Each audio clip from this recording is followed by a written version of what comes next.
Hi hello నమస్తే welcome to మన 90 స్వాగతం. నేను శంకర్ గౌడ్. రైతు బంధు వచ్చింది, పిడికిలి బిగిస్తేనే నేను నిలదీస్తేనే కాంగ్రెస్ సర్కార్ రైతుల ఖాతాల్లో డబ్బులు వేసింది. ఇక రైతుల రుణమాఫీ కోసము పోరాడుతాము, కాంగ్రెస్ మెడలు వంచుతాము.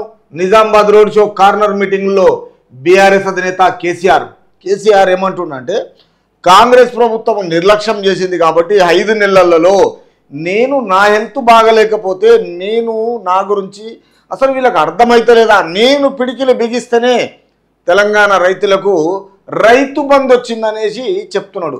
మరి కేసీఆర్ పిడికిలు బిగించినందుకు వచ్చినాయా లేదా వాళ్ళ మేనిఫెస్టోని రిలీజ్ చేసుకున్నారా?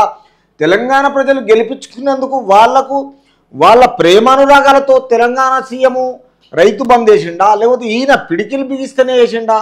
అంటే ఈయనకు భయపడాలని ఉందా? ఏంది ఈయన వేసింది ఏంది 10 ఏళ్లలో? ఈ 10 సంవత్సరాల్లో చేసింది ఏమీ లేదు, ఏ పిడికిలు కాదు. నేను తెలంగాణ రాష్ట్ర ప్రజల సొమ్మిది రాష్ట్ర ప్రజలకు వేసిన, నేను ఇస్తున్నా. రేపు రుణమాఫీకి నువ్వు పోరాడే అవసరం లేదు. నేను లక్ష్మీ నరసింహస్వామి మీద తెలంగాణ ఏ దేవుడి మీద అయినా ఒట్టేసిన, నాకు దేవుళ్ళంటే నమ్మకము గౌరవం ఉంది. ఆ ఒట్టుతోనే రేపు ఆగస్టు 15 వరకు ఇస్తాంటున్నాను. నీ పిడికిళ్లకు, నీ పోరాటాలకు, నీ ఉడత నడకలకు నేను అసలు భయపడేదే లేదు.